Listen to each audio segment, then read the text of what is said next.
City of Highland Park, Illinois, February 27, 2023. Will the clerk please call the roll? Councilmember Tapia. Present. Councilmember Stolberg. Here. Councilmember Stone. Here. Councilmember Bloomberg. Here. Councilmember Holloman. Here. Councilmember Littlewer. Here. Mayor Roding. Here, we have a quorum. Everyone please rise for the Pledge of Allegiance. I pledge allegiance to the flag of the United States of America and to the republic for which it stands, one nation, under God, indivisible, with liberty and justice for all. Thank you.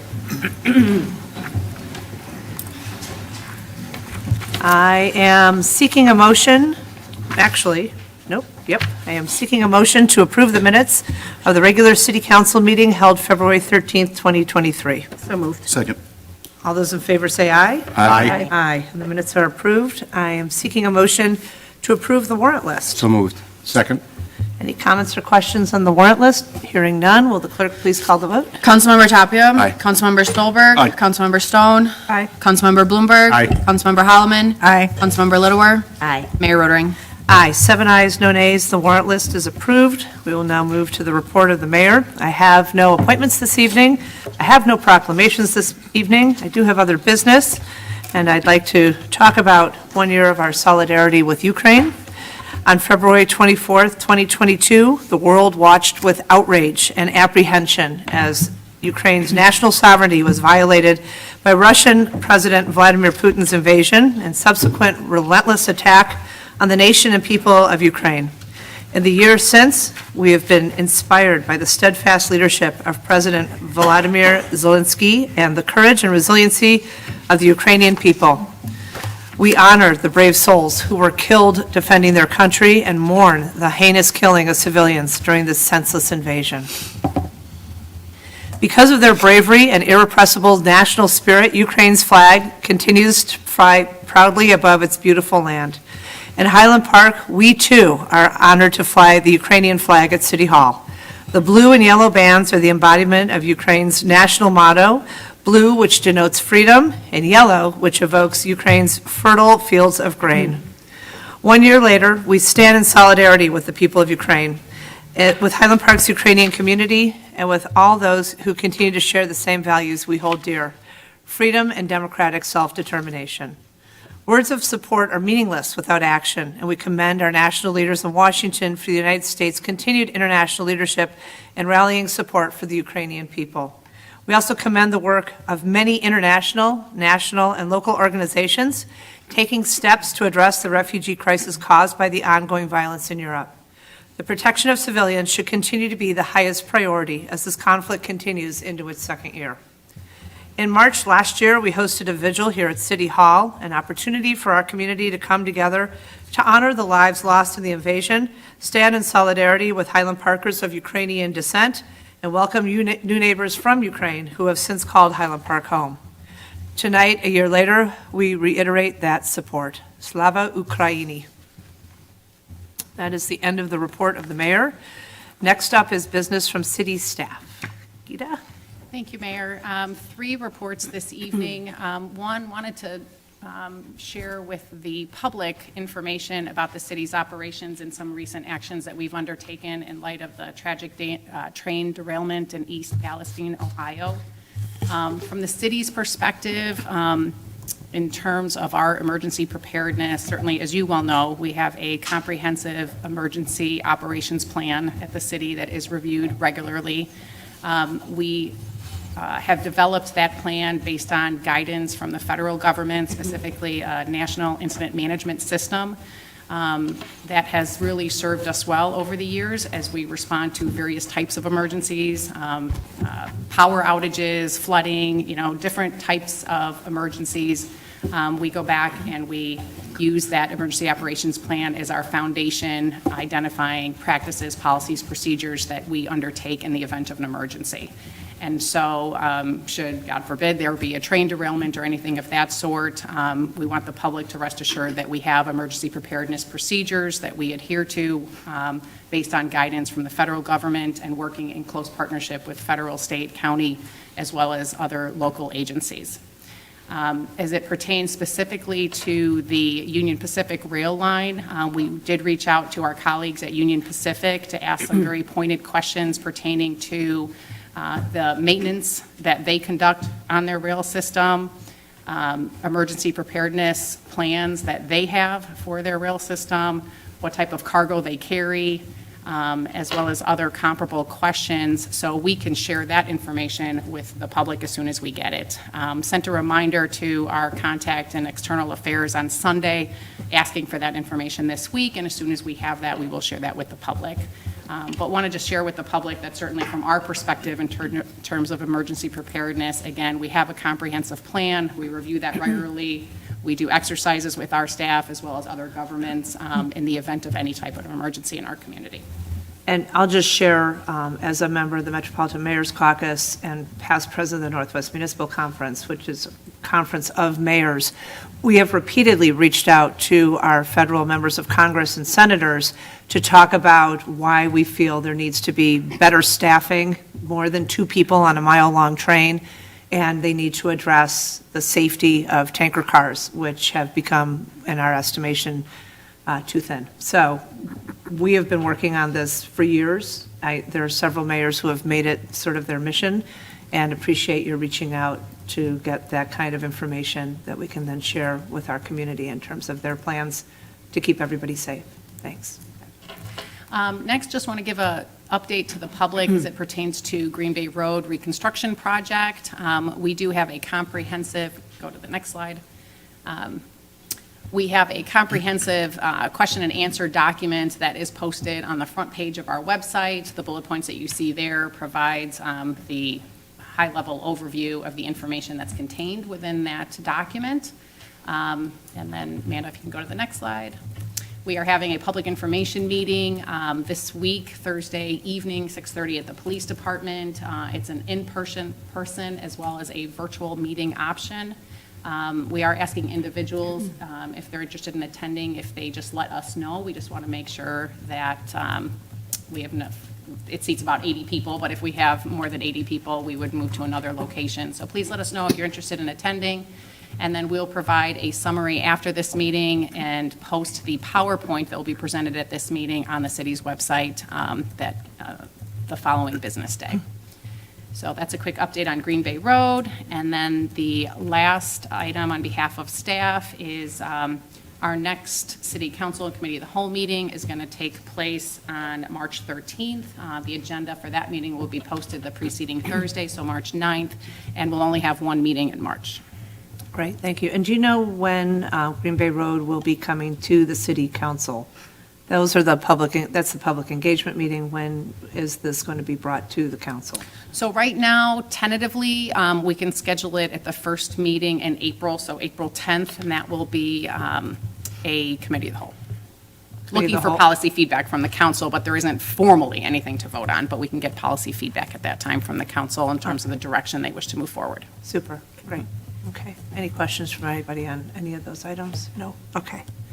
The next item is business from the council. Any business? No? Okay. Business from the public. This is an opportunity for citizens who wish to be heard on an item not listed on tonight's agenda. So if you are here to speak to us, we ask you to come to the podium. The time limit provided is 3 minutes. And please share your name for the record. Thank you. Some of it you just covered. My name is Dan Wagner, and I live at 1355 Arbor, and I've been here since 2017. And considering the recent derailments in Ohio and Michigan, I've been concerned about the contents of these trains that are passing through, crossing through the city. You answered my other question. The city council does have, a plan on working on plans and so forth as the fire department. My question is, do you have access to what hazardous materials are transported through Highland Park? And can the public get the information as to what is being transported through town? I have some of our emergency responders, and they might be able to answer this, completed the rail emergency training, which then allows them to use the Ask Rail mobile application that tells you what's on any train that's going through, what's in each individual car. They can find that out, at any time and just look it up. if, somebody who has gone through that training, and, basically, do we have enough staff that have gone through that training, whether it be the fire department or the police department? Great. You answered all my questions before I even got up here, pretty much, but that, all right. Gita does. But we will stay in touch, absolutely. All right, thank We you. share your concern. Thank you for coming tonight. Thank you. Any other members of the public who wish to be heard on an item not on tonight's agenda?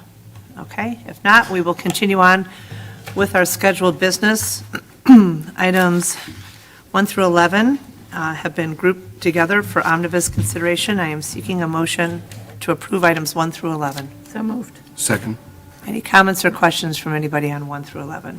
Nope. Any comments from the public on items 1 through 11 that were on tonight's agenda? Okay, if not, we have a motion, we have a second. Will the clerk please call the vote? Councilmember Tapia. Aye. Councilmember Stolberg. Aye. Councilmember Stone. Aye. Councilmember Bloomberg. Aye. Councilmember Holloman. Aye. Councilmember Littlewer. Aye. Mayor Rotering. Aye, 7 ayes, no nays. Items 1 through 11 have been approved.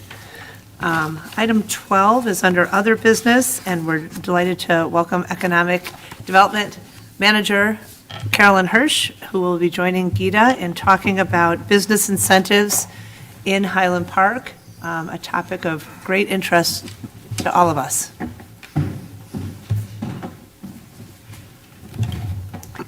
Great. Thank you, Mayor. Good evening, ladies and gentlemen. So scheduled this evening, we wanted to provide an overview of the city's business incentives. We have a PowerPoint that we're going to use to guide the presentation. Really first, just want to share how very proud Carolyn and I, as well as our entire staff team, and I know I can speak on behalf of the City Council, to really just represent this exceptional community. We have 30,000 people in Highland Park. We have over 800 businesses that are spread throughout the community in 8 different business districts. And one of the real pleasures that we have is on a regular basis when we talk to other communities throughout the Chicagoland area, as well as even nationwide. Highland Park is looked at as a leader in so many areas, and business development is one of those areas where people are contacting us and saying, how is it that you do X, Y, and Z, and can you share with us information about your program and services and your coordination with businesses and regional partners? So it's really a pleasure for us to represent our community. And as part of our business development strategic plan, one of the things that we do undertake on a regular basis is review all of our business development strategies. And looking at business incentives is one of those strategies that we undertake as it pertains to our business retention and business attraction efforts.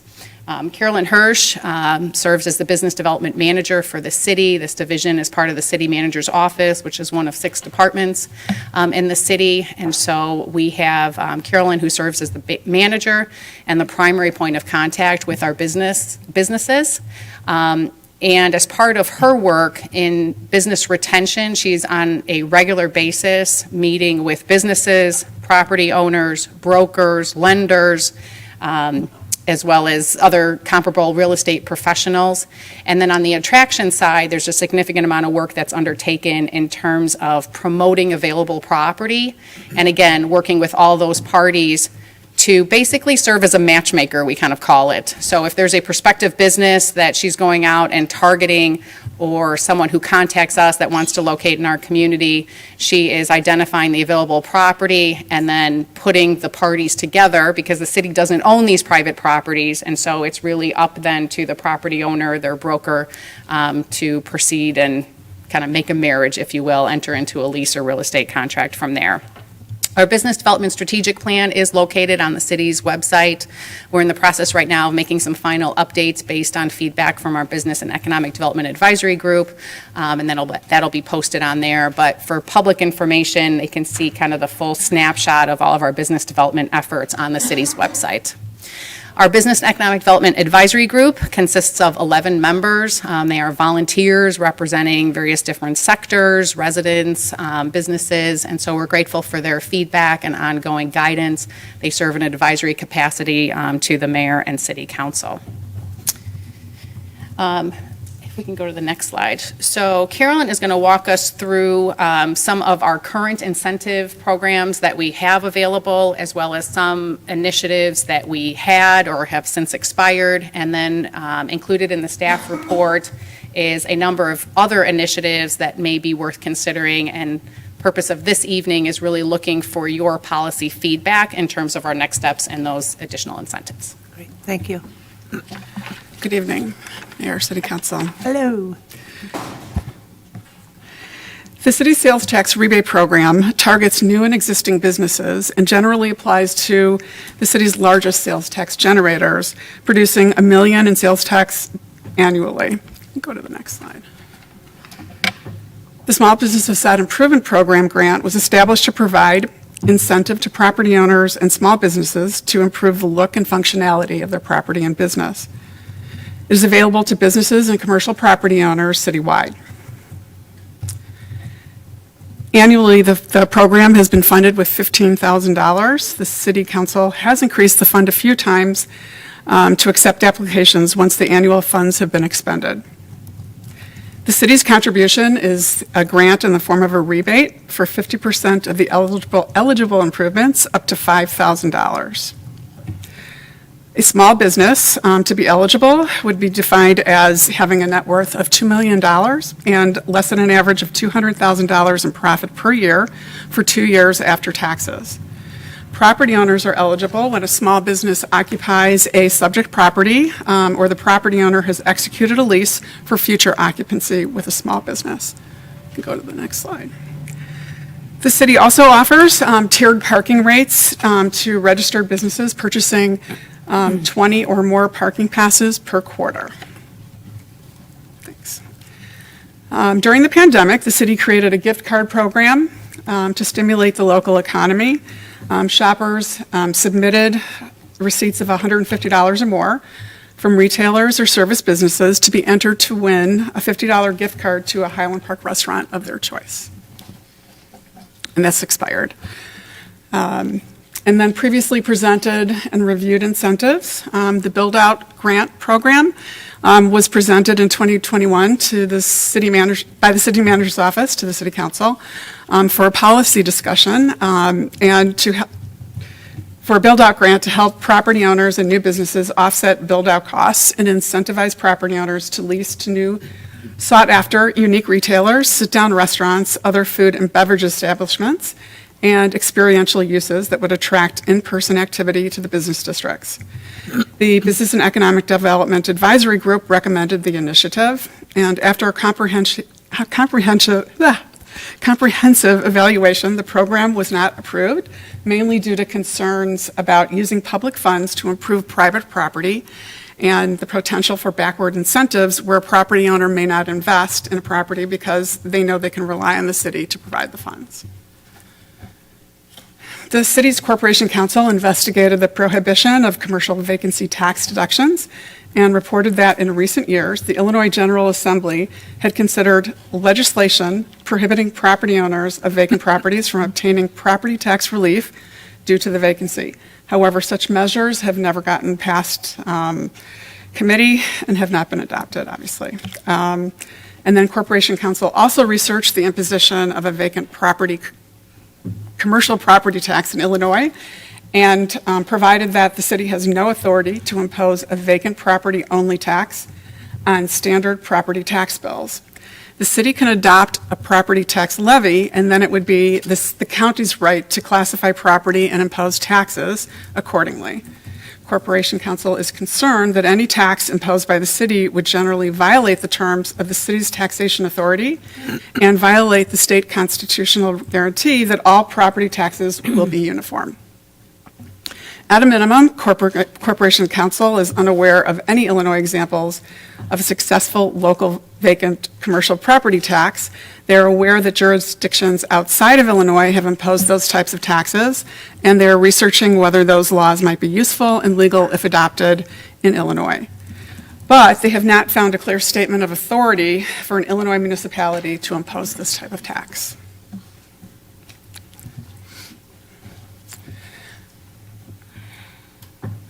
No, I'm still going.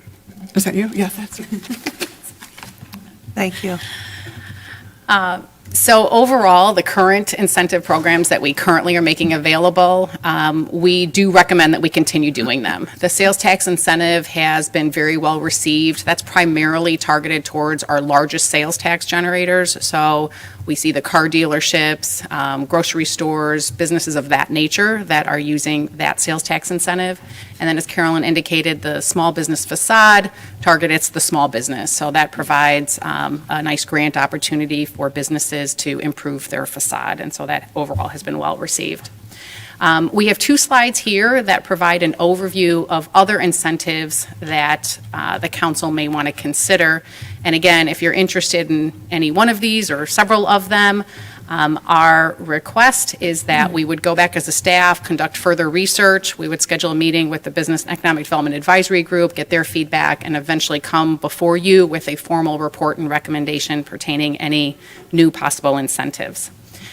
So the first kind of 3 that you see there all pertain to site-specific site improvements.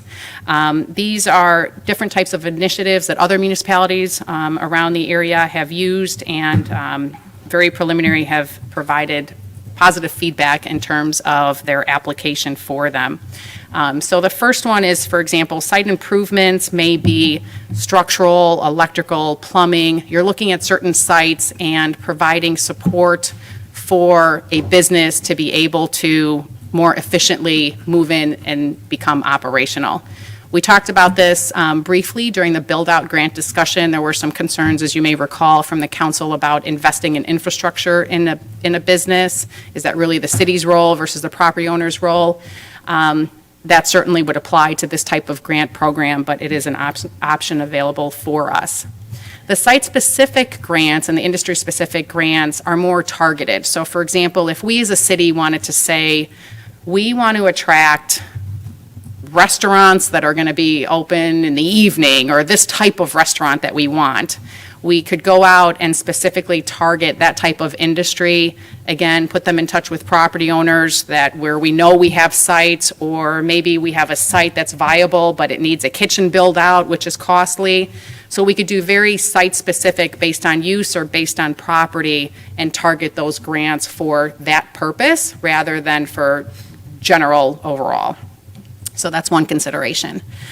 We've talked about the possibility of expanding the facade improvement grant. And there are some communities that have a kind of richer, if you will, landscape improvement grant because of the curb appeal that enhances. But the facade improvement, again, could be expanded greater, instead of $5,000, offer a greater monetary grant. Or again, expand it based on if we want to see more improved signage, improved landscaping, improved outdoor seating, things of that nature. Fee reductions and waivers would apply to building permits, licenses, fees, development fees, if a business is going or an applicant is going through a PUD process. Those are all types of fees that the city could reduce and or possibly waive. And that's certainly a possibility. It certainly provides an incentive to an applicant, to a business. But I would just caution us that offsetting revenue would have to come from somewhere. So we just need to be careful about how much we're waiving all of our fees. And again, if we're applying it to specific types of businesses or just a general blanket in terms of a waiver. Change in use allowance pertains to an incentive that could be offered for a business that wants to locate into an area, and for example, they can't meet the parking requirement. And so for a restaurant, that parking requirement may be different than an office. And so if it's more taxing for that restaurant, they may not look at that site, but let's say we want them to look at that site. So are we willing to offer an allowance given those types of dynamics? And although our current regulations allow a business to go through a process, sometimes that's seen as a disadvantage. They'd rather go to a site where they can just go straight to building permit rather than going through a whole plan development process. But this is one consideration that could be considered as we take a look at change in use allowances. Marketing grants are an option that's available. Often we tend to see these as matching grants. So if business is marketing their establishment, the city could provide a certain dollar amount and help them match that, whether they do online marketing, print marketing, mailings, things of that nature. The Alliance, which is a combination of the city as well as the private business owners in the Central Business District, they do offer spotlight grants for businesses, up to $5,000 for a business to be able to get a spotlight grant to do marketings or special events. That's currently available for businesses in the downtown district. This is an option that could be expanded where the city could provide more of a contribution. We could look at downtown, Ravinia, or community-wide, certainly. Next option is a local employment grant. This is an incentive to attract corporate headquarters or large businesses to locate here.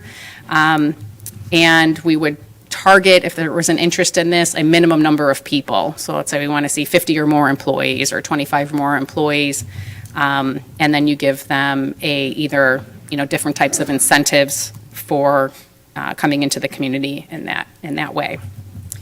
A loan program is certainly an option that is available as well. This could be for startup, expansion options, for site improvements generally is what we see these loan programs applied for.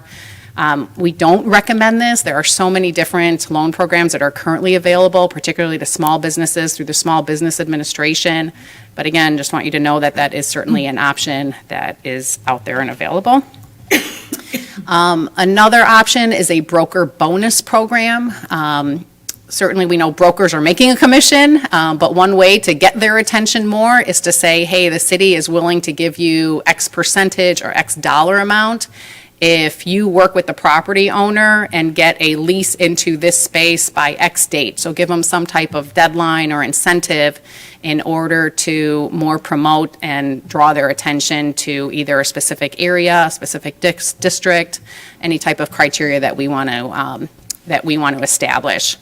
The Downtown Property Owners Association, we discussed a broker bonus program several years ago, and it was decided not to pursue that, but certainly just want to let everyone know that it is an option that is available.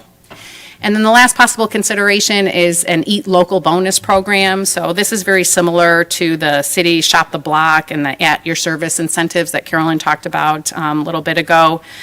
This is a program where we are promoting local businesses. So for example, if an individual buys X dollar amount over a certain period, say the holiday season, then they are incentivized and they are able to get a gift card for a local business.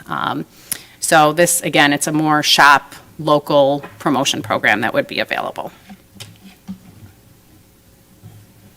So that's a very high-level overview. Detailed report is included in the packet. Certainly, we can go over in detail any one of these initiatives that we discussed. But in terms of next steps, we're looking for your policy feedback, and if there's an interest in further exploring any of these initiatives, again, we would go back, do some staff research, work with BDAG, and then come back before you with a formal report and recommendation. Great. Thank you very much. And I know this is a truly important issue for all of us up here and all of us at City Hall. And I want to thank you for your help with the increased marketing of Highland Park. I think the Weekender in particular does a terrific job of really spotlighting and giving people great ideas in terms of where to go, what to eat, movies to see, ways to spend time, and hopefully some dollars in the Central Business District. And the changes in zoning, I think, took a while to get through, took a while now to have an impact.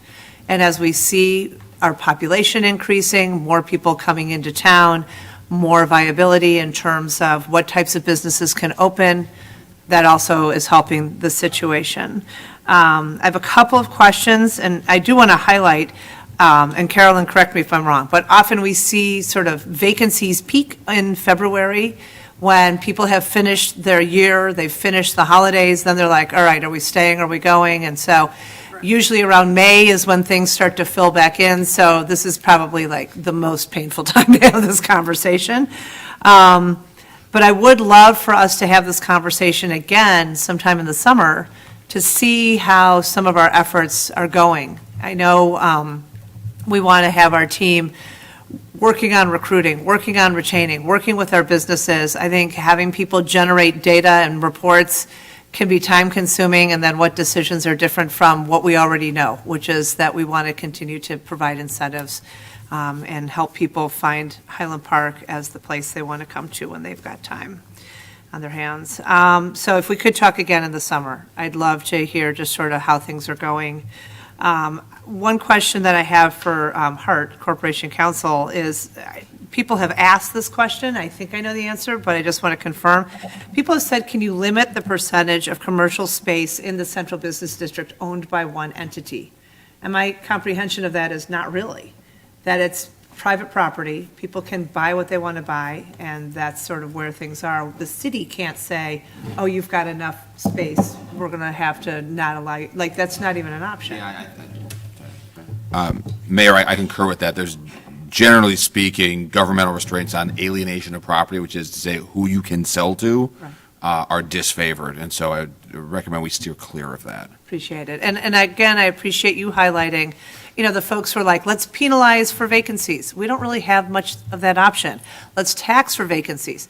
Can't do that legally in the state of Illinois. We know that there are other states that maybe have a different point of view, but we are really constrained in terms of how we can make those who have left their places vacant for long periods of time pay. There's just not much that we can do. So back to why we're here tonight, talking about incentives and how we're going to get folks into these spaces.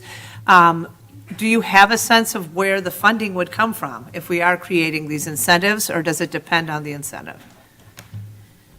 So really depends on the incentive and how much we want to dedicate to it. So we generally start our budget process in the spring for the following year. So our recommendation is that we develop a revised incentive program this year, budget for it, and actually have it take effect in 2024. But certainly if this is a top priority for the council and you want something available by June 1st, we will make it happen. Okay, Tony, sorry, Councilmember Bloomberg. A couple of things. First of all, you brought up the idea of broker bonuses. And that seems interesting to me, depending on how much is involved in terms of a bonus to attract a broker. Of course, we want to make sure that's something the city can afford, but in exchange for getting solid businesses in, that's an interesting way to promote getting somebody into Highland Park. I'm wondering why it was that, I think you said the Property Owners Association was not in favor of that? Right. Why was that? They were concerned about being fair amongst themselves, like who would get the lease, and regulating how that would work. So they couldn't agree on it. Well, my reaction is it's fair to everybody because it's the same playing field for everybody. It creates an incentive for brokers to bring businesses into Highland Park somewhere. It doesn't favor any property or set of properties over any others, just what's available and good for a particular business. So I'd like to investigate that. The POA also has its own fund, is that correct? Not the Alliance. Oh, the not Alliance, POA. okay. And that, the Alliance money comes from within the Alliance, or is that something the city raises through? So the Alliance was set up through a special service area. So it's basically property owners, an additional tax that's imposed on the district that is put into the special service area that's used for a specific purpose. And that Alliance is, again, dedicated to trying to get businesses into and to succeed in Highland Park and in Highland Park properties. It's mostly for marketing, not necessarily for business attraction. It's Okay. for marketing the district. Is that a restriction that was put onto it by that association or by the special service area? Special service area. Okay, thanks. Thank you. Councilmember Stone, then Stolberg, then Tapia. Thanks. Have we spoken with prospective businesses and gotten their input as to what sorts of things would be helpful to them, or businesses that have not come here, why they haven't come, and which of these incentives might be helpful, might have changed their minds? Well, any sort of financial incentive is desirable, of course, to a business. They would always tell you that. A lot of, many times they say that it's, it's rent, it's, it's a number of concerns that we've all heard before. But it doesn't necessarily mean that that's the case. I couldn't speak to that really, and couldn't be sure of what the issue actually is. But in terms of incentives, we've had a lot of interest in the facade program. It's used quite frequently. The sales tax rebate program certainly has been successful with our car dealerships. And any assistance with build-out would be very useful. I mean, just really depends on the space. If the space is very dilapidated, difficult to build out, if it's antiquated, which is what we had talked about previously, that you wouldn't want to support a property owner in that way. So, but it still would still bring businesses that we desire, and it would be good for the community. So I would just want to get more information, if we could, if there's any way to be in touch with any sorts of business organizations that might be able to provide some feedback. I think that might be They'll useful. say any incentive that you offer. So for example, Yeah. one of the things, that's what every business pretty much will say is what kind of incentives. They're looking for a fast-track permit process, or even if they don't need a permit, that would be great. We just want to get in, get operating. So permit fees is certainly one area. The build-out grants is what we heard, and that's why we, brought that initiative forward, because especially if a business is looking at a site where they or the property owner has to do build out, that comes with a cost, that's time and money. And so they're always looking for financial relief in that regard. From the city's perspective, the sales tax incentive program works so well for us for a number of different reasons, but one, why it's a benefit for the community overall is because it's based on a new revenue stream. So for an existing business, that incentive is based on the incremental growth. And so we're not losing any revenue as a city, but yet we're now sharing revenue with the business as part of their expansion. So those types of incentives are really the win-win. If the city were to say, we're going to waive our permit fees for a year, well, that's a large price tag for the city that we have to incur. And what are we really going to be able to see what kind of a dent it made? Because that's really only a small part of an overall business strategy for where they're locating anyway. Thank you. Oops, look at my list. Councilmember Stolberg, then Tapia, then Holloman, then the A couple things. First of all, I think, we sit here talking about bringing businesses to Highland Park and vacancies. I think we need to focus on a little more on helping the businesses that are already here. The one way to limit vacancies is to not add to them by people leaving. So I would like to see how we could do better helping our existing businesses. And sometimes they reach out to us, sometimes they just struggle. And I think it's our responsibility to reach out to them. Number two, you had mentioned that if we have certain areas that we do target marketing. I mean, we've got a restaurant right smack on the middle of town with an outdoor venue, and it just can't keep a tenant since Rosebud. So what do we do when you say target? How do we target somebody and let them know we want them here? Okay? We call reach them. out to them, literally. I call. The mayor does, Carolyn does, Okay. Gita does. I mean, we all pursue businesses pretty continuously. Just ask. Yeah, no, I just, Of the other thing is you talk about all these incentives and facade grant, and the facade grant helps, but I think it's $5,000. How many businesses, and not putting you on the spot, Carolyn, but at some point, how many businesses that opened in Highland Park in the last 24 months actually applied for and obtained some type of grant from us, so that we could see what people are taking advantage of and what they're really not interested in, and we could focus dollars and efforts towards those key areas? I would, in the last 24 months, probably 10. Out At of, least. Out of 8, we now have 800, and all of them, no one's been turned down, first of all.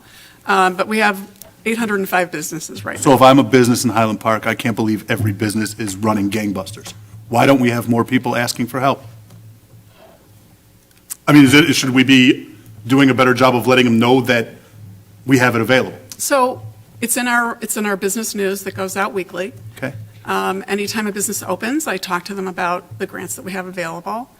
If an existing business looks like they could use a refresh, we contact them. That's generally how we go about doing it. Sales tax rebates. Correct me if I'm wrong, but typically it's the ones who need it the least that get it. Well, the auto, The car dealers are pretty good at making money. And when you see that those rebates are applied for and given to $1 million or more, I think that would be a wonderful incentive. You talk about marginal differences. The sales tax generation of a vacant store is zero. So maybe that's something we could use to entice new businesses here for some type of sales tax holiday when, the first 12 months, provided they stay for, 36 months or they have to pay it back or something like that. Because the hardest time for a business is when they're starting. And the ones who need it the most are not, when a car dealer puts 20 million into their facility, that's great, but they've got an ROI on that, and they're, usually that sales tax rebate is used more of a threat to, if we don't get it, we're going to move somewhere else, than as an opportunity to keep it. So I'd like to see if there's a way to, if you have a small business and 7 or 8% of their revenue, or it makes it, easier to shop there, I think that would be something that small businesses would benefit from. It would attract people to Highland Park, and we're really not losing anything because we're vacant anyways. The tax holiday, if we want to look at a tax holiday, probably the most efficient tax holiday to do for that type is a food and beverage tax holiday. Anything that the city is imposing where the city collects, sales tax has to go through the Illinois Department of Revenue.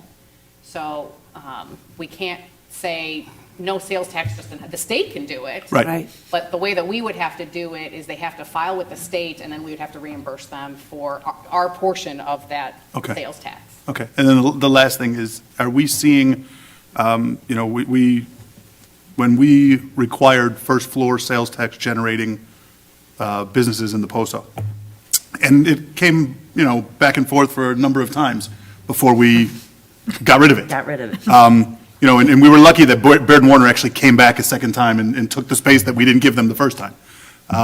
Are we seeing more interest in that central business district as a result of that? And, to me, it makes tremendous sense because the pediatric office in Port Clinton, Baird and Warner, while those sites may not generate sales tax, the people who come in here ultimately do something in Highland Park that does.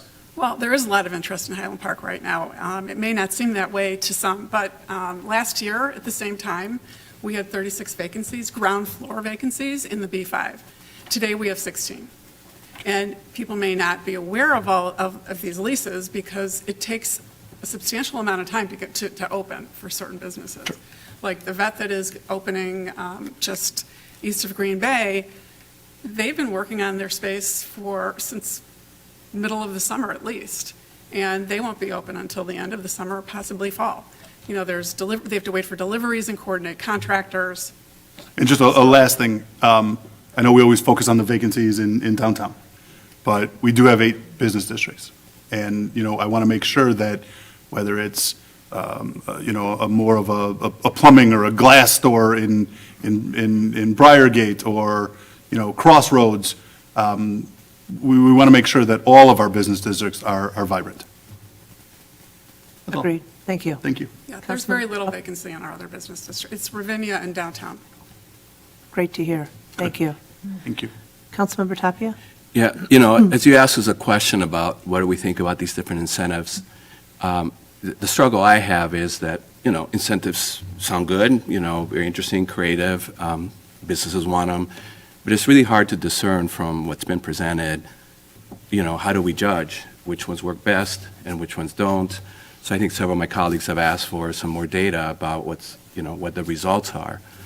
But even more than that, I feel that we're missing a bigger vision about what and just to stay with downtown and Ravinia Business District for now, what we want those districts to look like, right? Because how do we decide which strategy and tactic we want if we don't know what the vision is? what kind of businesses do we want to attract? We want to just fill storefronts just with whatever comes? In fact, some property owners do that, and we're not so happy about them just filling it up. So I feel that we're missing some sort of visioning conversation or strategic work, so then we can then back into, or given that vision and given that strategy, which of these incentives will help us propel us in that direction? And I feel that's missing, so I don't know how to weigh, I like this one more than that one, because I want to know what we're working toward. So one of the things that I heard from you, though, was there's a opportunity for site-specific. And so if you're thinking, we want more restaurants, if you're thinking, we want more florists, whatever it is, that's sort of where things need to go. And with regularity, I'm hearing from people about restaurants, but, I understand what you're saying. Thanks. And that specifically, Mayor, so that site-specific is one that's attractive where we would work with the community and BDAG and the council to say, what type of businesses are you looking to see here? So for example, like, when we hear from people of, oh, there's a cute little coffee shop that opened up in another community, and we say, yeah, that's great. We've got 5 coffee shops just in downtown alone, and so what type of businesses are you looking for here? And then we can target those specifically based on those visioning sessions. Just as a follow-up, though, my worry is that I think we as a city need to have a bigger visioning exercise about what kind of city we want to be, obviously with input, rather than asking BDAG, as much as I respect them, about, well, what ideas do you have? Because it feels hodgepodgey that way. Then we're going to get all kinds of different really nice ideas, but what is our vision for our city economically? And I don't think we've answered that question. So are you thinking like a community-wide survey? Well, it's part of it, but it's more than that, right? It's, we have urban planners here, and we have also other cities that have done some best practices that have worked. And then we got to see what are our assets here that are unique that others don't have. Because we keep on comparing ourselves to Highwood or Winnetka or Deerfield, but, they have their own assets, but what are our unique assets that nobody else has that we want to have more of, for example, is to have a differentiated vision to attract people here versus in the neighboring communities. Great, thank you. So we actually have quite a bit of data from our strategic plan focus groups that were conducted in '21. So we could also share that with you. Maybe a review. Yes. Would be great. Awesome, thank you. Councilmember Holloman. All right, so thank you for putting together the options. I do feel, though, that it's hard to pick a good incentive when you don't know how much they cost and where the money's coming from. So it's kind of a double-edged sword. I guess I would have to go to the businesses to ask what incentives they feel are the most valuable. Like, off the top of my head, the facade improvement seems like a great idea, but $5,000, and you can't buy a couch for $5,000, right? So I feel like maybe that number is low, and it's not much of an incentive to improve your property if you know it's going to cost $50,000 and you're getting $5,000. So maybe that's a place to look at, like some kind of Adam's idea of the incremental sales tax incentives for somebody less than $1 million. Seems like those are the people that are going to need something. But the fast track permit process, I think we should have a business concierge in that business and community and economic development. And if you're a business owner, we do everything to facilitate that process, and you get a special hotline number to Joel or whatever it is. But I know we are so you get a cell phone, you get his kid's cell phone. Right? No, I'm just teasing. But I know we are a customer-focused organization, and we do all that, but I would say if we're going to put money into something, it might be worth investing in an individual, not adding to the current burden. But if we look at what we need in the year ahead, that could serve many purposes. But if it was truly somebody who was focused on shepherding businesses, not just filling out, the process, but helping them to navigate that process, I think that would go a long ways towards making Highland Park more business-friendly. Great, thank you. Any response or keep going? Okay. We will not give out your kid's cell phone number, Joel. Councilmember Lidor. Okay, well, as much as I don't want to give out Joel's phone number, I do think, first of all, thank you very much. This list was really helpful just to begin the conversation. Clearly, there's a lot of research that went into it, and that's great. And frankly, where I come out on it is very similar to my co-council members in the sense that we need data. And it's data in terms of what's going on.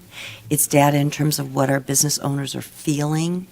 To Adam's point, we're not making any money off of a vacancy, but the last thing we want is to have a current business go out, because that's going to be the same thing.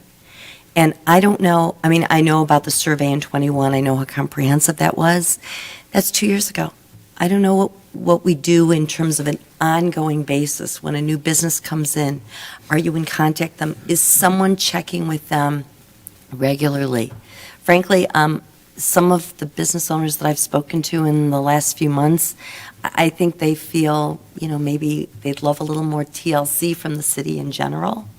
And I think whenever there's outreach, it's very meaningful.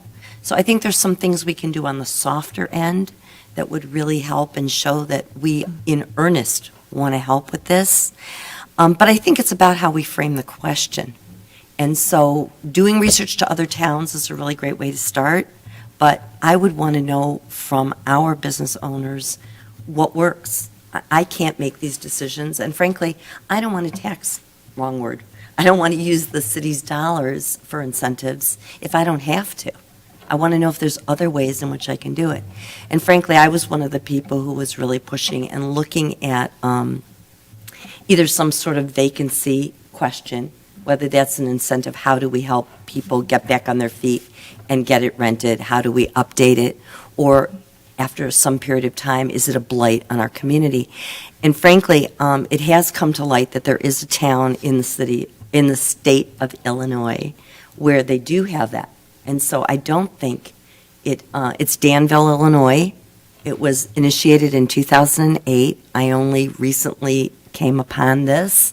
But I think it's the kind of thing that we should at least look into to see what the viable options are, because it's not all about penalizing a business or an owner that keeps his or her businesses empty or space empty, but it's about how do we incentivize them to fill them. And I'm thrilled here that our numbers are better, but I can tell you when you drive down in our main downtown district, that's not the feeling that a lot of people get. There's still a lot of open first floor dark space. And it's about the vibrancy, and we change it. And over the summer, I completely agree. When we have the festivals going on, when the lot is full, when there's people out there, it's phenomenal. But I don't know that we are giving enough of an olive branch or a hand to these businesses to try and fill up these spaces either faster or whatever it is. And while I'm not at all in favor of waiving all the fees, I am in favor of expediting the process to the nth degree. During COVID, I know you did an amazing job of that.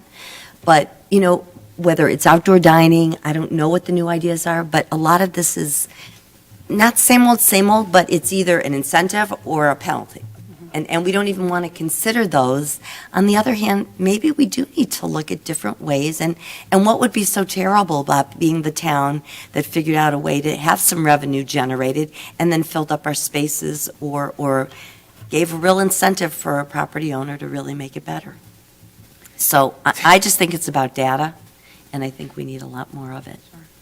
If I could just talk briefly, we didn't touch upon the process that a business goes through, and perhaps, if we want to dive into detail, we can do that at another committee of the whole meeting if you like, but just very briefly, kind of high-level overview, because that is something that we look at on a regular basis. And so I want you to know when a business first gets established, they actually have several points of contact. So Carolyn, as the business development manager, reaches out to a business when we get a letter of intent, or she may even know about them before they file a letter of intent because she's been attracting them here. She's been working with them, trying to get them here. They fill out an what we call LOI with the Community Development Department, and that LOI is circulated to business development. And so that first outreach is done not only by business development, but also community development. And that business owner then, depending on what they want, is it a PUD or is it just a building permit? What is it that they want to do? We make sure that their use is consistent with the zoning and guide them through that process. And if you recall, we changed the titles of our front service staff a couple of years ago to customer service specialists, because the concierge service is in every department. It's not just one person, it's really everybody. So our customer service specialists are also points of contact. So if a business has a question of, hey, when do you think I'm going to, can I talk to the plumbing inspector? Or I have a question on an electrical issue, or, whatever the case may be, we are regularly working with them throughout that process. And then we've made adjustments, modifications over the years in order to best serve these businesses as well. So for example, if we will issue temporary certificates of occupancy to businesses to allow them to get in their business and start operating, we want to make sure the life safety issues are all addressed. That's most important. But if they still have other minor things that they need to do, we'll say, you know what, you can go ahead and get going on your business. But hey, we're going to be in touch and then give you your final occupancy once you get these last 3 check things done. And the other things that we've looked at, for example, is trying to review things so they're more administrative in nature rather than going through a formal, long process. So what makes sense that we could move administratively rather than going through a formal commission meeting, and all of that. And certainly all those types of modifications need policy approval. So all those have come before you. But the city overall has been refining our process over the years, really trying to make it as streamlined as possible. And in Carolyn, Carolyn's got such an excellent reputation throughout the entire, region and the area. So we're regularly looking at other processes as well. But again, I think that's one area that Highland Park has really excelled at, and people are looking to see how we've done it because it is overall very streamlined. Can improvements need to be made? Of course, and we're always going to look at it, but that just kind of gives a general overview of how we're working through these. Great, thank you. I want to circle back on a couple of things that you raised, Councilmember Littlewer. So I don't know what Danville, Illinois is doing, but I do trust Corporation Council, having done the research, to see what can and cannot be done in terms of frequent vacancies or long-term vacancies, and if there's something else that Danville's I'm just doing. saying we need to look at it again, because I just learned about it. No, he literally did the research, and so that's why, But there's a case that may be different.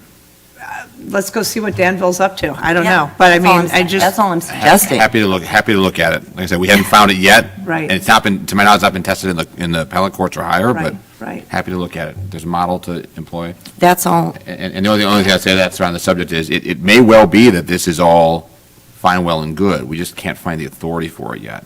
Exactly, and that's where I would have concern, because I don't want us to spend dollars litigating something that's been Well, researched. not litigating, I just want to make sure we're No, but thoroughly. if we defend, like, if we move forward and then they go, by the way, you're in breach of the law. I'm not advocating for that. I'm just Okay. saying, let's know. At first, we thought there was a prohibition. There is no prohibition.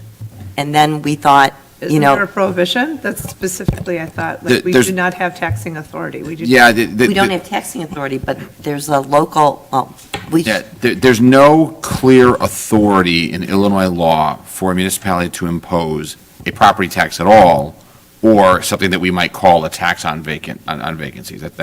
We haven't found that. There's all sorts of taxing authorities in Illinois statute, Illinois Constitution, but nothing expressly speaks to this issue.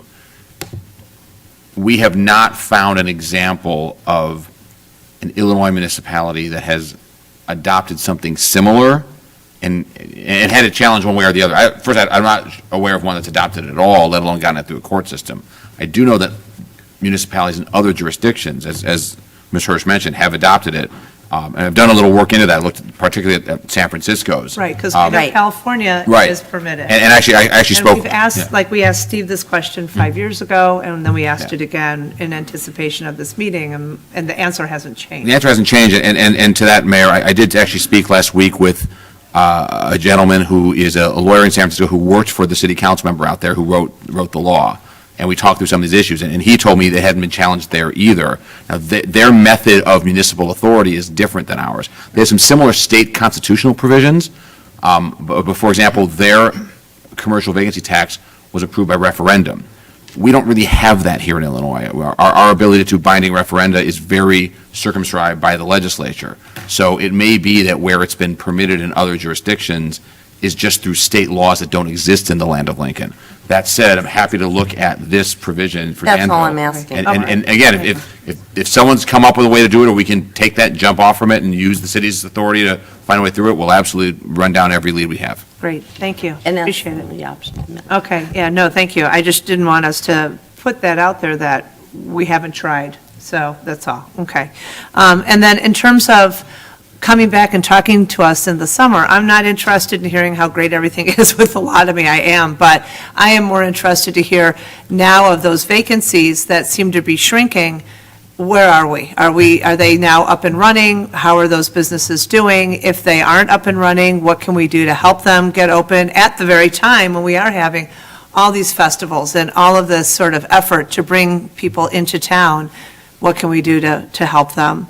And then as far as outdoor dining, item number 2, we just really clarified what that looks like and what kind of help we are providing to our restaurants in terms of making it easier and giving them flexibility so they can use the public's right-of-way to have outdoor dining. So appreciate all of that. Councilmember Bloomberg and then Councilmember Tapia.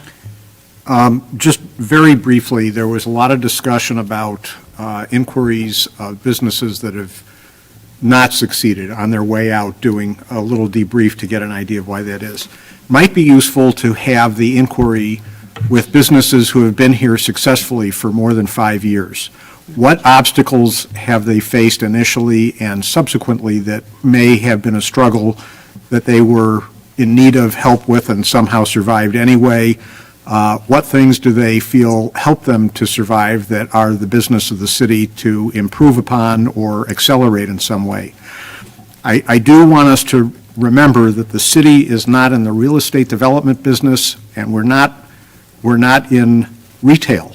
We don't do those things. So we do want to attract businesses through what we do as a municipality, through policymaking and through your office.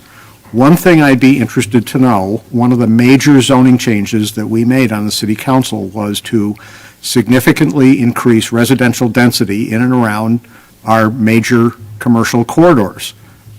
We have huge developments now that I understand are largely occupied.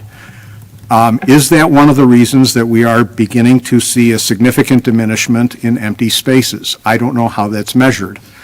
It's just as difficult to measure whether something like the Lot and Food Truck Thursdays has any kind of lasting impact. Those events are terrific, and I'm not suggesting we do away with them, but they're a little like billboards. Everybody puts up billboards that has a business. Very hard to say, these people who are going down the highway happened to see this sign and doubled back and came to shop with us. On the other hand, we do know, for instance, that clearing the vegetation out in the Briargate area resulted in a perceptible increase in businesses. So I would like to stick to data. I'm not interested in anecdotal discussions about how the downtown looks. I understand people approach us and say, boy, there seem to be a lot of vacancies. The response to that, we don't have the number of vacancies we used to have, is often met with a, I didn't realize that. So what we do has to be driven by the kind of data that some of us have requested up here, and not by the sensation or experience that we may hear from time to time. I'm not suggesting being cold to that.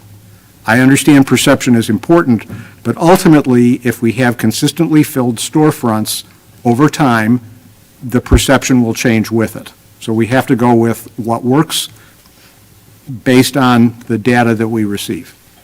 Thank you. Councilmember Tapia. Yeah, City Manager Newkirk, I feel a little bit of a disconnect between your explanation of, streamlining things and what we keep hearing from the businesses.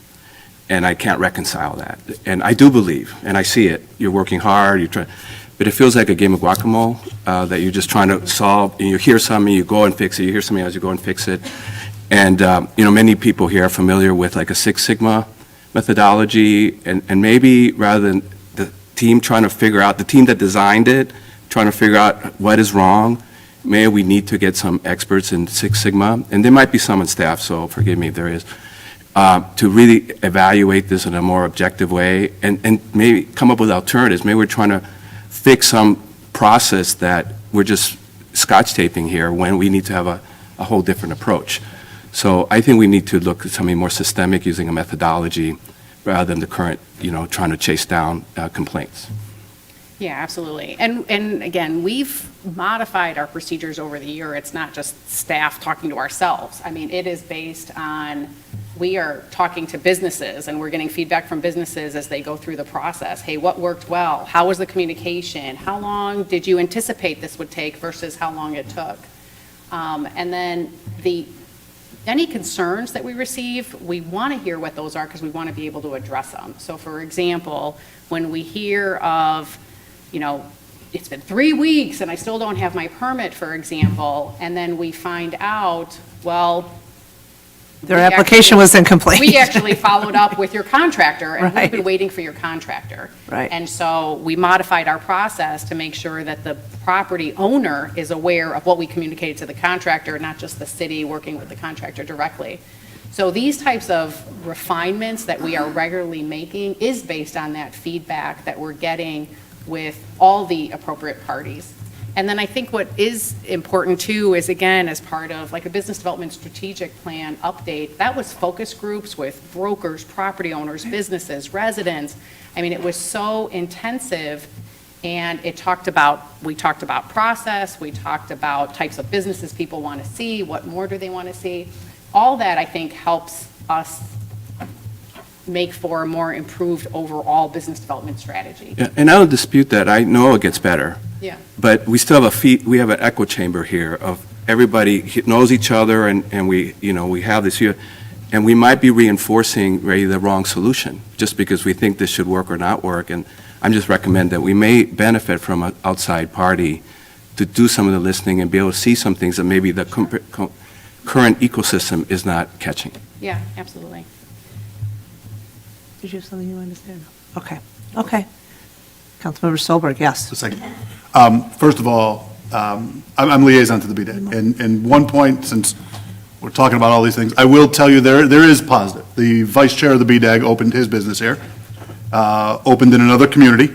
We point blank asked him, and he said Highland Park was a breeze compared to where, Glenview? Yes. Okay, so it doesn't mean that we can't always do better. We've had the same discussion with community development for developers, okay? We want to be open for business, we want to be friendly, we want to make it easy without giving away what's important, meaning not holding them accountable. We talk about a lot of data. I'm sure there's a ton of showings. When you have a piece of real estate that sits on the market for a long time, the first thing you do is you ask the broker for feedback. Why didn't somebody take this space? Why didn't they like the kitchen, whatever it is? I think that data would be very, very valuable, because I'm sure these landlords would like to rent their space. We've got capable brokers, and we all know several of them who kind of work in downtown Highland Park. It'd be great to see some of that data. And then the last question is, we have a new executive director to the Chamber of Commerce. Chamber of Commerce. Thank you. She's here. Yep. So We're having breakfast next week. So I don't, and obviously our missions are not equal, but they certainly are parallel. And I would look for it to be a huge opportunity to, if it's not there, to create some type of synergy. If it is there, to enhance it, to work together, because at the end of the day, it's the same client that we're both going after. Looking forward to it. Yeah, Absolutely. I wanted to Work very thank you. closely with the chamber, Yes. yes, and look forward to it. Thank you, Mayor. Okay. So I think we have a lot of input that maybe needs to be synthesized and considered, and then I don't know if you guys want to come back in a month, or what your thoughts are in terms of giving us, like, we, at this point, feedback on one or two incentive types. I heard broker incentives, but I heard interest in more of what's the cost, what's the benefit, what's all of that. So I think we need a little more information before we can give feedback, any kind of conclusive feedback. Obviously, you got a ton of feedback just now. So appreciate everybody's thoughts and input on this super important subject matter. And then we can go back to BDAG, and then we can create programs. But I think we need to have another conversation. Yes, we will. Okay. Yeah, just given the timing. If you want to do it in Yeah, it probably April. won't be next month, right? Right, it's fine. Yes. And then, yeah, we can certainly circle back again. And, we can talk about this more frequently than once or twice a year as well, because I know it's on everybody's mind. Yep. So appreciate Thank you. all the work that went into this, and we'll be in touch. Thanks. Great. And with that, I'm seeking a motion to adjourn. So moved. Second. All those in favor say aye. Aye. Aye. Great, thank you. Thanks, Carolyn.